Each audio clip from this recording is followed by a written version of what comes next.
আপনি আপনার মোবাইল থেকে 1 বছর 2 বছর বা 5 বছর আগে কোনো ফটো বা ভিডিওকে ডিলিট করে দিয়েছেন, কিন্তু এখন আবার চাচ্ছেন সেই ফটো ভিডিও গুলাকে রিকভার করতে। এরকমটা কিন্তু হয়ে থাকে। অনেক সময় আমরা আমাদের মোবাইল থেকে ভুলবশত কোনো ফটো ভিডিও ডিলিট করে দেই, এমনকি পরবর্তীতে সেই ফটো ভিডিও গুলো আমাদের প্রয়োজন হয়, কিন্তু সেটা তো অলরেডি আমরা ডিলিট করে দিয়েছি।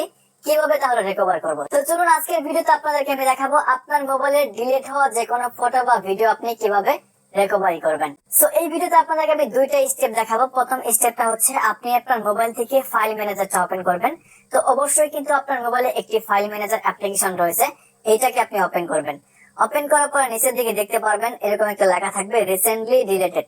সো এইখানে আপনি রিসেন্টলি যে ফটো বা ভিডিওগুলো ডিলিট করেছেন এগুলো কিন্তু এখানে শো করবে। আর এটা যদি নিচের দিকে না পান, উপরের দিকে থ্রি ডট বা এই সাইডে থ্রি ডট লাইন পাবেন, এখানে ক্লিক করলেও কিন্তু দেখতে পারবেন ট্রাস্ট বিন বা রিসেন্টলি ডিলিটেড এরকম লেখা থাকবে। সো এখানে ক্লিক করেই আপনি যদি কোনো ফটো বা ভিডিও ডিলিট করে থাকেন সেগুলো কিন্তু শো করবে, আপনি এখান থেকে রেস্টোর করতে পারবেন। তাছাড়া হচ্ছে যদি আপনি রিসেন্টলি কোনো ফটো ডিলিট করে থাকেন সেক্ষেত্রে হচ্ছে আপনি আপনার মোবাইলের যে গ্যালারি অ্যাপ রয়েছে সেটাকে ওপেন করবেন। সো গ্যালারি ওপেন করার পর উপরের দিকে থ্রি ডট লাইন পেয়ে যাবেন, এখানে ক্লিক করবেন। এখানে ক্লিক করলে ট্রাস্ট পিন পেয়ে যাবেন বা রিসেন্টলি ডিলিটেড এরকম একটা লেখা পেয়ে যাবেন। অথবা নিচের দিকে আপনি অ্যালবামে ক্লিক করার পর নিচে চলে আসবেন, দেখতে পারবেন এখানে লেখা রয়েছে রিসেন্টলি ডিলিটেড। সো অনেকের ফোনে কিন্তু অনেক রকমের সিস্টেম থাকতে পারে, তো আমার ফোনটা হচ্ছে অপ্পো, এর জন্য নিচের দিকে রিসেন্টলি ডিলিটেড লেখা উঠেছে। আমরা যদি এইখানে ক্লিক করি, ক্লিক করার পর এখন পর্যন্ত এই মোবাইল দিয়ে যতগুলা ভিডিও বা ফটো ডিলিট হয়েছে সেগুলা কিন্তু এখানে শো করতেছে। আপনি এখান থেকে যে ফটো বা ভিডিওটা রিকভার করতে চাচ্ছেন সেটার উপর চাপ দিয়ে ধরে রাখবেন। ধরে রাখার পর নিচের দিকে দেখতে পারবেন এখানে লেখা রয়েছে রেস্টোর। সো এখানে ক্লিক করলে আপনার কিন্তু এটা রেস্টোর হয়ে আবার গ্যালারিতে চলে যাবে বা আপনার ফাইল ম্যানেজারে চলে যাবে, সেখান থেকে আবার আপনি কিন্তু এটা ব্যবহার করতে পারবেন, ঠিক আছে। আর যদি আপনি রিসেন্টলি ডিলিটেড বা ট্রাস্টবিন থেকেও ডিলিট করে দিয়ে থাকেন আপনার ফটো বা ভিডিও, সেই ক্ষেত্রে আপনি কিভাবে আপনার ফটো ভিডিও রিকভার করবেন চলুন সেটা দেখে নিচ্ছি। এবার হচ্ছে মোবাইল থেকে আমরা প্লে স্টোর ওপেন করব এন্ড সার্চ বাটনে ক্লিক করে এখানে আমরা সার্চ করব ফাইল রিকভারি।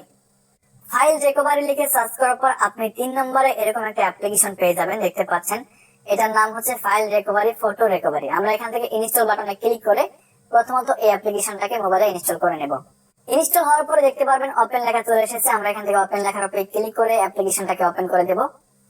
অ্যাপ্লিকেশনটা ওপেন করার পর যদি আপনার কাছে কোনো পারমিশন চাই সবগুলো পারমিশন আপনি অ্যালাউ করে দিবেন। অ্যালাউ করার পর দেখতে পাচ্ছেন ল্যাঙ্গুয়েজ রয়েছে, আমরা এখান থেকে ইংলিশ সিলেক্ট করলাম এন্ড উপরের দিকে টিক মার্কে ক্লিক করে দেব। ক্লিক করার পর নিচের দিকে নেক্সট বাটনে ক্লিক করতে হবে। এইবার দেখেন বন্ধুরা, অ্যাপ্লিকেশনটা ওপেন হওয়ার পরে এখানে কিন্তু আপনি কয়েকটা মাধ্যম পেয়ে যাবেন, যেমন প্রথমে রয়েছে photo recovery, video recovery, audio, document. তো আপনি বিভিন্ন ধরনের যে ফাইলগুলো ডিলিট করেছেন আপনার মোবাইল থেকে সেগুলো কিন্তু চাইলে এখান থেকে রিকভারি করতে পারবেন। তো এবার হচ্ছে আপনি যদি ভিডিও রিকভারি করতে চান এখান থেকে ভিডিওতে ক্লিক করবেন, আর যদি ফটো রিকভারি করতে চান এখান থেকে ফটোতে ক্লিক করবেন। তো আমি এখান থেকে ফটোতে ক্লিক করলাম। ফটোতে ক্লিক করার পর যে পারমিশন চাই পারমিশন গুলোকে আপনি আবার অ্যালাউ করে দিবেন। তো পারমিশন আমি অ্যালাউ করে দিচ্ছি।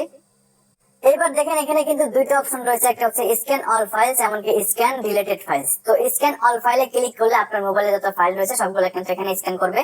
আর যদি আপনি শুধুমাত্র ডিলিটেড ফাইলগুলোকে স্ক্যান করতে চান সেই ক্ষেত্রে স্ক্যান ডিলিটেড ফাইলস এখানে ক্লিক করবেন, তাহলে আপনার মোবাইল থেকে যতগুলো ফটো ডিলিট হয়েছে সেগুলো কিন্তু এখানে স্ক্যান হবে, ঠিক আছে। সো দেখতে পাচ্ছেন আমার কিন্তু 301টা ফটো ডিলিটেড হয়েছে। আপনার মোবাইল থেকে যতগুলো ফটো আপনি ডিলিট করেছেন সবগুলো ফটো কিন্তু এখানে স্ক্যান হয়ে চলে আসবে। আপনার যেটা প্রয়োজন সেটা কিন্তু আপনি এখান থেকে রেস্টোর করতে পারবেন। সো দেখতে পাচ্ছেন এখানে কিন্তু 301টা ফটো চলে এসেছে। আমি যদি এখান থেকে অল বাটনে একটা ক্লিক করে দেই তাহলে কিন্তু সবগুলো ফটো এখানে শো করবে, ঠিক আছে। অ্যাড শো করলে আপনি অ্যাডটা কেটে দিবেন। দেখতে পাচ্ছেন বন্ধুরা এখানে কিন্তু সবগুলো ফাইল শো করতেছে। আপনি যে ফাইলটা এখান থেকে রিকভারি করবেন বা যে ফটোটা আপনি রিকভারি করবেন সেই ফটোটা সিলেক্ট করে দিবেন। সিলেক্ট করার পর উপরের দিকে দেখতে পারবেন যে রিকভারি লেখা রয়েছে, জাস্ট এইখানে ক্লিক করবেন। এখানে ক্লিক করলে আপনার ফটোটা রিকভারি হয়ে আপনার যে গ্যালারি সেখানে চলে যাবে বা আপনার ফাইল ম্যানেজারে কিন্তু সেই ফটোটা চলে যাবে। ওকে, এবার আমি আপনাকে আমার গ্যালারি থেকে দেখাচ্ছি ফটোটা গ্যালারিতে চলে গেছে কিনা। সো আমরা এখান থেকে গ্যালারিটা ওপেন করলাম। সো গ্যালারি ওপেন করার পর দেখতে পাচ্ছেন প্রথমেই কিন্তু ছবিটা এখানে রয়েছে যে ফটোটা মাত্র আমি রিকভারি করেছি, ঠিক আছে। সো এইভাবে কিন্তু খুব সহজেই আপনার মোবাইল থেকে যে কোনো ফটো বা ভিডিও আপনি রিকভার করতে পারবেন, সেটা 1 বছর 2 বছর বা 5 বছর আগেও ডিলিট করে থাকলে সেই ফটোটাও কিন্তু আপনি রিকভার করতে পারবেন। তো এই ছিল আমাদের আজকের ভিডিও। ভালো লাগলে লাইক করে দিবেন, এমনকি চ্যানেলটিকে সাবস্ক্রাইব করে দিবেন। ধন্যবাদ সবাইকে।